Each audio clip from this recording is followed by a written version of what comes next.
Hi, this is Andrea Kane. I'm an instructor with NICC.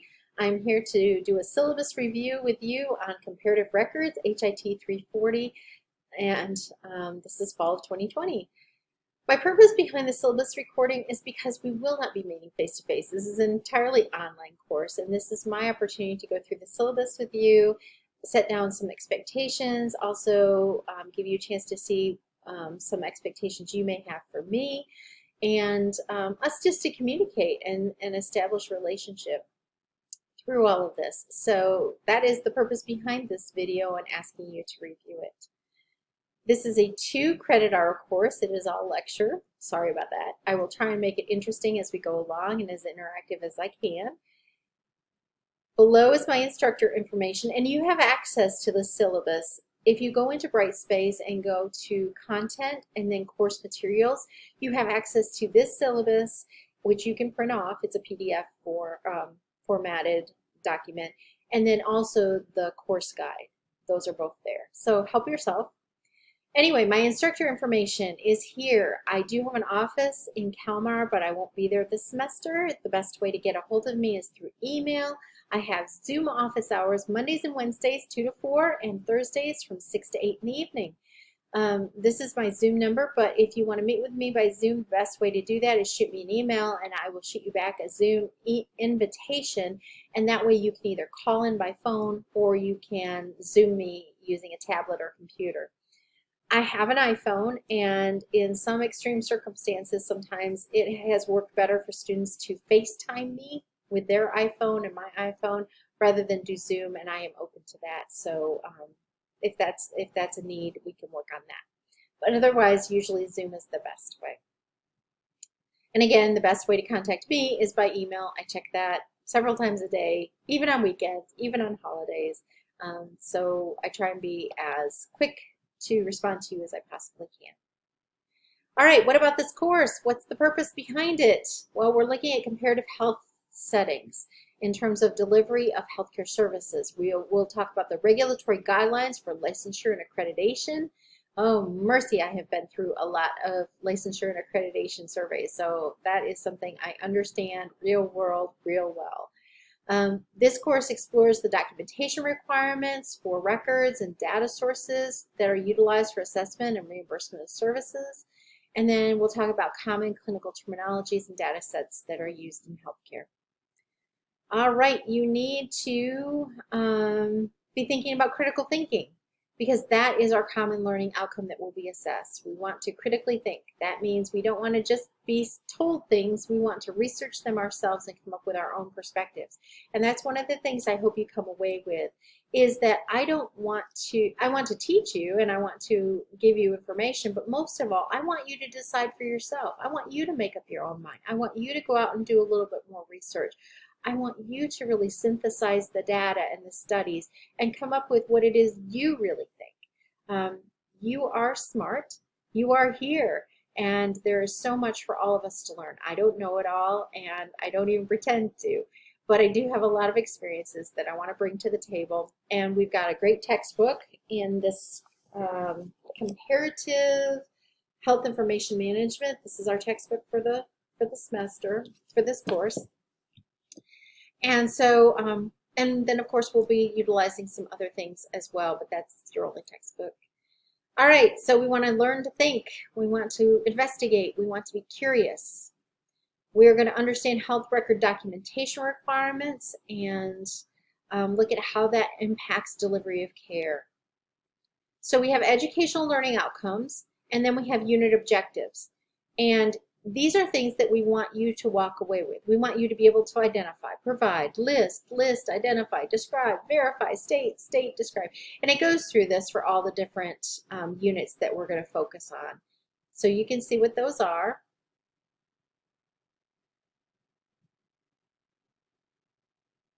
And we're actually going to do a few in addition to this because they're in our book. So we're going to take advantage of that. And then, so we talked about book. And that is your book. You can get it at the bookstore. Our methods of delivery are online. This means that you and I will not be face-to-face. You will not have to come to campus for anything related to this class. We won't be doing synchronous Zooming, meaning that we don't have a set time of day or a set day when we all get on Zoom together. So we don't have that. It's entirely up to you as to when you get things done and how you get things done, although I have deadlines set for a lot of that. Grading procedures and scale are pretty similar to everything else that is going on at NICC. The grading scale is determined by NICC, not me. I don't touch it. All I do is figure out how many points you're going to have and plug them in over here on this right-hand side. And hopefully my math is good. Fingers crossed. In this class, you will have 48 items to complete. They total 1,930 points. You have 16 discussions worth 17%, 16 assignments worth 27%, 14 quizzes worth 36% of your grade, and 2 projects/papers that are worth 20% of your grade. There is 1 extra credit activity and it is worth 4%. You need to have at least a C- in this course so that you can move on in the program and eventually graduate. So we need to get you to this point range at a minimum. Well, we have to assess your learning. We need to know that what we're teaching and what you're learning is working, that you're getting something out of what is being taught, and that what you're getting out is what you should be getting out. So we do have quizzes and papers and projects and things to assess how you're learning. I'm going to focus on 2 things in this paragraph.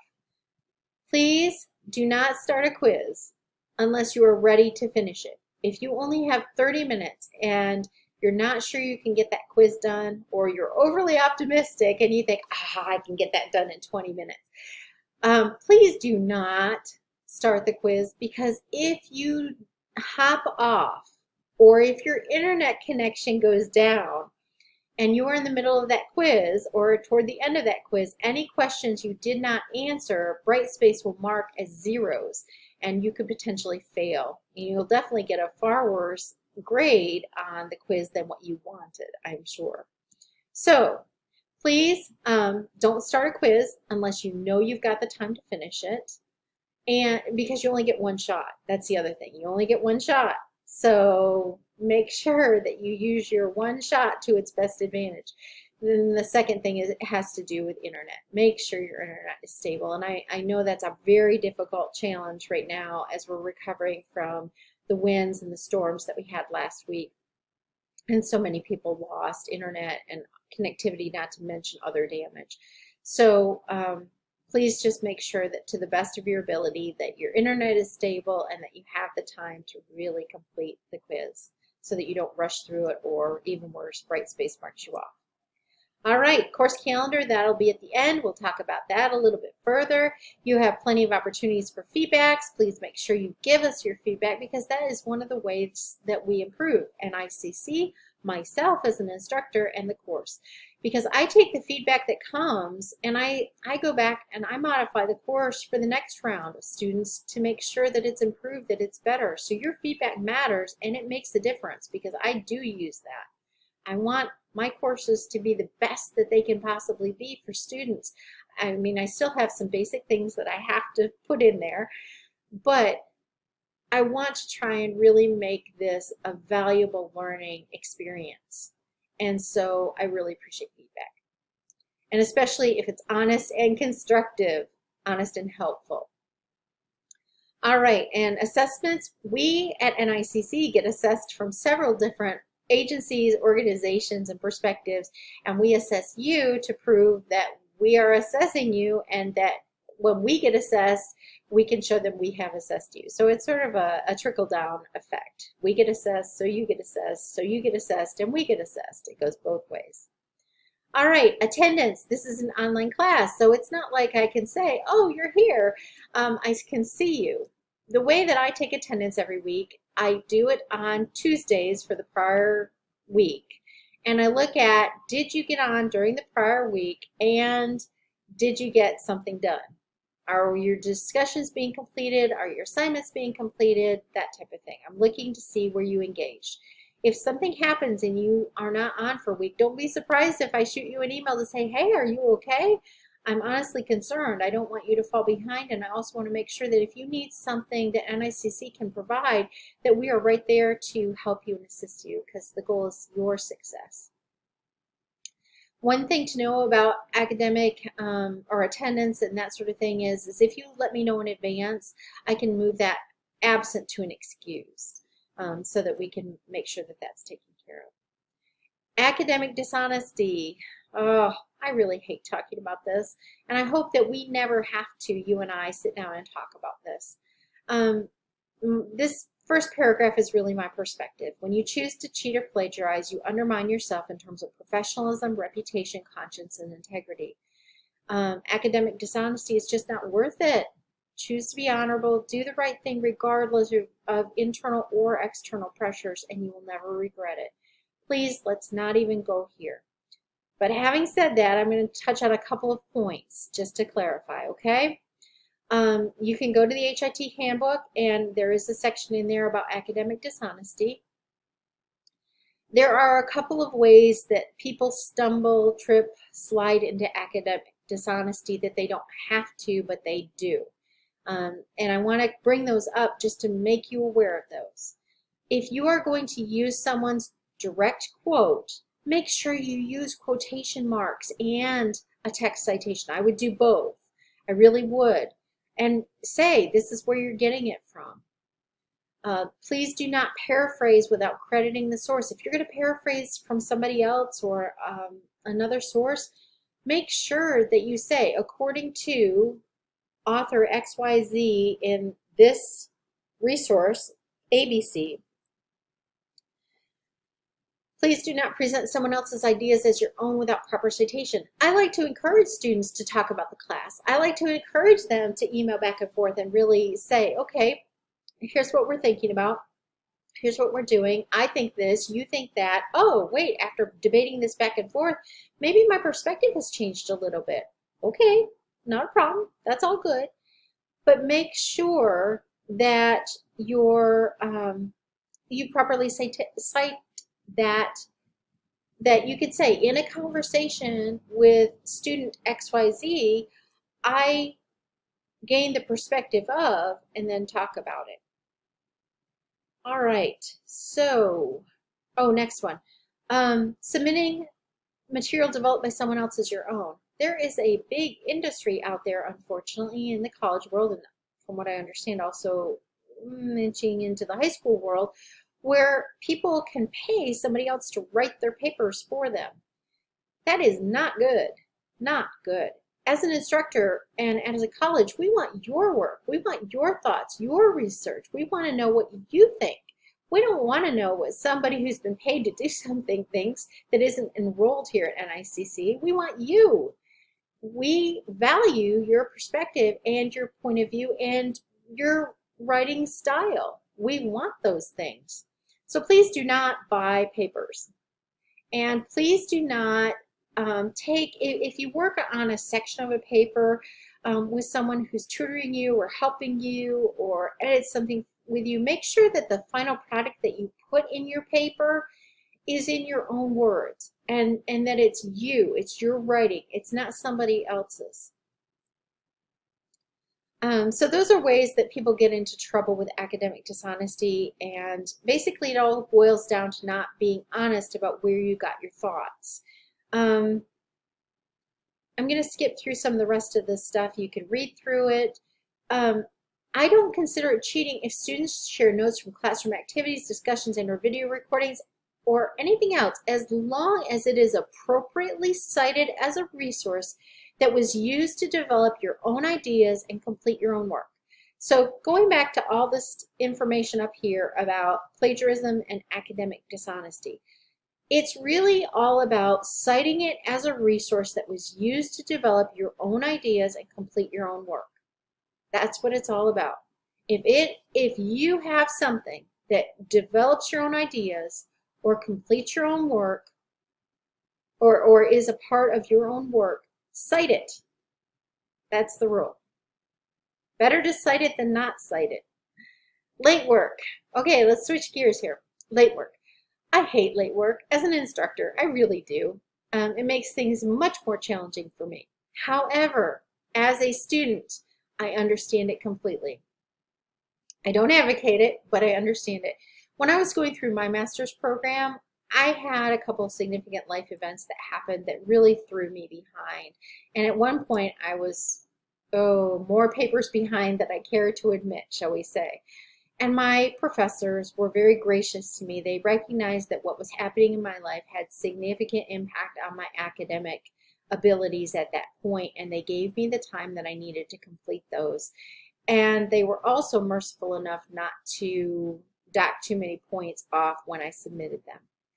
And I want to have the same mercy and compassion with you. For the most part, please strive to have everything in on time. But if you have something that hits you from the side that there's just no way to move beyond it in the moment, please reach out and let me know. And let's see if we can adjust your due dates accordingly to give you a chance to get your feet back under you again and get these things done. We want you to be successful, and sometimes that means extending due dates. Now, the only this does not work with are discussions. I don't accept discussions late because the discussion takes place the week that it takes place. And even if you post a discussion later, your classmates are not seeing it. They're not able to comment back on it in real time at the time that the discussion is going on. So if you have something happen and it just kind of throws you off your feet, make sure you get your discussions done and reach out to me to move your due dates out, okay? Just understand that those discussions, they can't be moved out by due date, but your assignments and quizzes can be. So just make note of that. Assignments are due in typed form unless I tell you otherwise. After years of reading provider and physician handwriting, let me tell you, I appreciate typed materials. All right, most of your assignments are going to be done individually. The only time that they won't be done individually is if I talk to you and assign you a group project. I do offer extra credit opportunities, usually one per course per semester. I do not offer individual student extra credit opportunities. Not to be created, offered, accepted. None of that. It's everybody in the class gets the same one and they get one. And that's just my perspective as an instructor.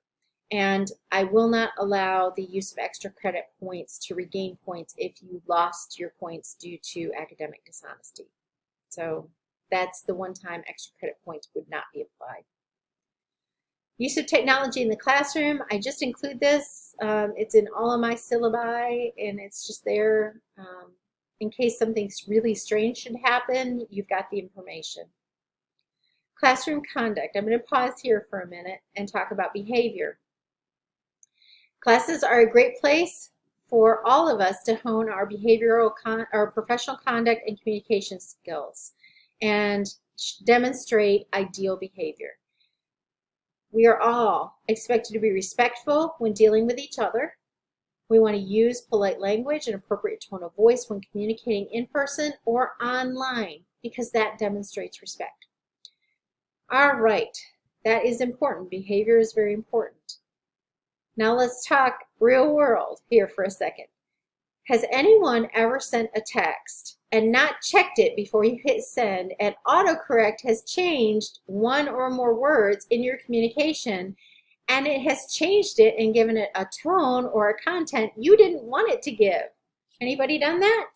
I think that's pretty common. In our world, we communicate with a lot of electronic devices. We don't often see face-to-face, and so much of communication is body language, tone of voice, appearance. You know, and do you ever look in someone's eyes when you're communicating to see, you know, do they appear to be engaged and happy and positive, or are they very withdrawn and straight and abrupt? It's hard to tell with email. Someone can be straight, matter of fact, to the point in their emails, and they can be perceived as being very abrupt. So we need to be careful on both ends. When you are composing your electronic communication, please stop And make sure you review it before you hit send. Make sure autocorrect has not sabotaged you. Make sure that it has the kind of tone that you want it to have, that is respectful and kind and helpful to the discussion. And on the same token, on the other side, when you receive a communication, please do not be hypersensitive and overreact. Let's presume that the person that sent it with good intent. And let's read it for its content and for what we can get out of it. So we want to be merciful and compassionate in all circumstances. We want to do our best before we hit send to make sure that what we're sending is respectful and appropriate. But we also, when we receive things, we want to take them as a professional, and we want to take them to see what we can get out of them and accept them in a positive perspective. Okay, so hopefully we get that. If we do perceive something to be disrespectful, we do want to speak up and say, hey, you know what? I just received this email and I'm a bit concerned. I'm feeling XYZ about this and I'd like to discuss it further. And that shows maturity. That shows that we are going to have a civil, respectful, helpful discussion. But again, try and use body language when you're writing. Are you smiling? Are you feeling positive? If you were the person receiving this and they didn't know you, would they still consider it respectful and polite? And by the same token, none of us are in each other's shoes to know what we were thinking at the moment that we hit send on that electronic communication. And so we want to look at it from the standpoint of, is this true? Is it helpful? Is it what I need to know? And not get into the weeds of, how does this make me feel? I mean, that can be a part of it, and we certainly want to consider that. But again, we want to be professional. At the end of the day, this is about professionalism, and that's what we want to strive for. So enough beating on that topic. Let's move on. Some additional information. The Learning Center. If you have not utilized the Learning Center, they are wonderful people and they are eager to help you with whatever learning needs you have. So please don't hesitate to reach out to them. If you need Read Speaker for Brightspace, or if it's something that you want to try, maybe you're an auditory learner and this would be helpful to you, go for it. This should be a feature that works for you. Course copyright. I try and follow this as much as I can. Sometimes I trip over this and things may get removed from the course as I find out that course copyright is an issue. So we'll just kind of roll with it and do the best that we can. And the same thing with you. Try and make sure that you're not using copyrighted material without permission, and that sort of thing. If you have questions about that, make sure that you look about copyrighted materials to be more aware of that. We talked a little bit about etiquette guidelines for electronic communications back up in that other section, but there is netiquette for you that you can look at and take a look at and see what they're saying. Accommodation policies. If you have or need an accommodation, please make sure you work with the Disability Services Office. There's one on Calamar's campus as well as one on Piasta's campus. They are wonderful people. They are there to advocate for you and help you get what you need to be successful, and I want to support that 1000%. So if you have or need an accommodation, feel free to reach out to me privately. We will keep it between ourselves, and I will do all that I can to help you get what you need to be successful. We all have strengths, we all have weaknesses, we all have a preference in terms of learning, learning perspectives and how we learn, what we learn, and we need to play to those strengths and work on the weaknesses when we can. So don't be shy about reaching out, and understand that I will respect your confidentiality. Statement of non-discrimination. It is the policy of NICC. We do not discriminate on the basis of race, color, national origin, sex, disability, age, employment, sexual orientation, gender identity, creed, religion, and actual or potential parental, family, or marital status in programs, activities, employment practices, or anything like that. We are here to help you be successful. That is why we are here. We are not here to discriminate. We want you to be successful. Course calendar. All right, typical due dates are Mondays following the week of class. Deadlines are usually clearly indicated in Brightspace because Brightspace is my place of truth, so to speak. It is where I put everything. If there is something that's a contradiction in Brightspace, I will try and correct it with an announcement as well as changing whatever it is in Brightspace that needs to be changed. But check Brightspace first. And then if you're still unsure or if it's a conflict in Brightspace, reach out to me. I try to open discussions early so that you can complete those in advance. If you choose to do so, just remember that you need to reply to at least, and it says 3 here, and I'm sorry, this is a typo, it should say 5 of your classmates' posts each week. So mentally cross this 3 out and put a 5 in, because the 5 will be in your rubric, and that's what needs to happen. These close on Monday nights. Discussions close at 11:30 p.m. There are rubrics for discussions, and I think there's only one for this course, so that all discussions basically fall under one rubric. But you'll want to take a look at that to see what it is that I'm looking for and how I'm going to be grading. I like to use rubrics because I think they're fair and equitable. I think that they're consistent across the board, and that they clearly say up front, here's what I'm looking for, so that you're not guessing. And also so that it's fair. So as much as I can, I'm trying to use rubrics. Video review syllabus, that's what you're doing right now. I wanted you to watch that first. I hope you did. And it has information that I think you need to know before you start working on graded items. You are not graded on this video, but it's set up as an assignment. So when you finish this video, make sure you click submit so that it clicks it as being done. I do weekly lecture videos. I strongly encourage you to watch those because I try and touch on points that you might see in your quizzes, hint, hint, as well as things you probably should know for the real world. Those are not graded and they don't require you to confirm that you've completed them, but I really think it's a wise choice on your part to watch those. And they may last longer than 15 minutes. I like to try and keep them under 15 minutes when I can. But I'd encourage you to just jump off whenever you need to and come back to those. Feel free to take breaks and not watch them in one long stretch. It's just easier for me to record them in one long stretch, that's all. Assignments. There are regular and special assignments. Regular assignments usually don't open early. They may not. Depends on what's going on and how much time I think you might want to have to work on those. Special assignments, I make sure are open 3 weeks early so that you have plenty of time to work on them.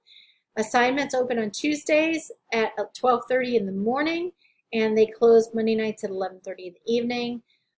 Most regular assignments have the same rubric, but some on the special assignments have different rubrics. So make sure you take a look at the rubric associated with the regular or special assignment so you know what I'm looking for. All right. Oh, the extra credit opportunity does not have a rubric. It's basically answers, right or wrong. Oh, the things that open weekly are your regular assignments. Those open on Tuesdays, close on Mondays. Quizzes will open on Thursdays at 12:30 in the morning and close on Mondays at 11:30 in the evening. Quizzes have 1 attempt available. They are time limited and graded based on correct answers only. Brightspace automatically scores and grades these for me. The purpose is to demonstrate your proficiency with the materials that you learned over the chapters being tested. So that's what's going on with quizzes. And now we are down to that course calendar. So this is your weekly guide as to what I hope will happen at this time. I don't know exactly what will happen because change is inevitable, but this is my best guess at this point in August what we will do over the next 3 to 4 months. So week 1, we have this syllabus video review that we are going through right now. We have a discussion with class introductions, an assignment on current events affecting healthcare delivery and reimbursement, and my lecture video on Chapter 1 will be posted, and at the end of the week you will have a quiz on Chapter 1. Chapter 1 is on the healthcare system. You can see that's under topic. Point values are listed. I am not sure why I didn't put educational learning outcomes, program outcomes now that I look at this, but I'm sure there are some. I might just need to go back and look. But you can see under week 2, that there are specific course objectives and unit learning objectives that go under each one. So you can see how those work from week to week. So each week it'll tell you what we're going to be doing, what topic we're going to be focusing on, the points you can earn, and the educational and program learning outcomes we'll be focusing on. And as always, our common learning outcome, which is critical thinking. So week 2 is chapter 2, week 3, chapter 3, week 4, chapter 4, week 5. What's different about week 5? We're going to do chapters 5 and 6 together. Week 6, we're on chapter 7. Week 8, week 6, chapter 7. Week 7, chapter 8. Week 8, chapter 9. And then we move on. Week 9 is chapter 10. Week 10 is chapter 11. Week 11 is chapters 12 and 13. So notice we'll have another 2-week chapter there. Week 12, chapters 14 and 15. We'll be looking at dental and vet settings for a little bit different.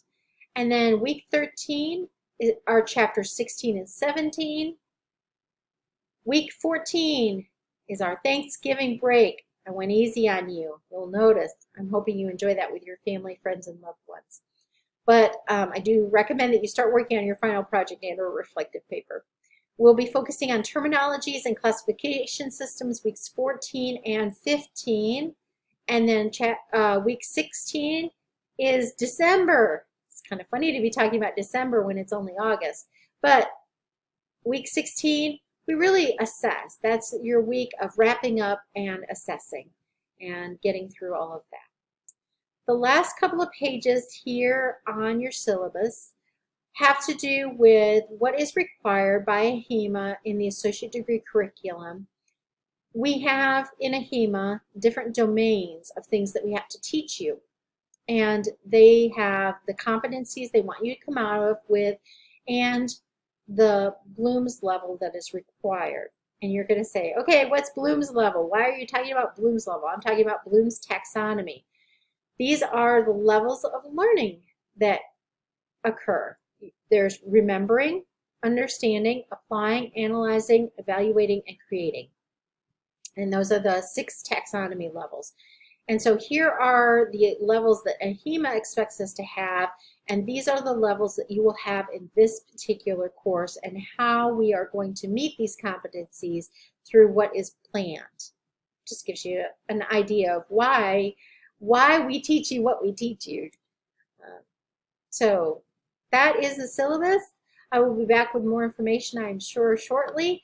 I hope you are doing well. Take care. Get organized, get ready, because we're going to be starting the semester very soon. Take care.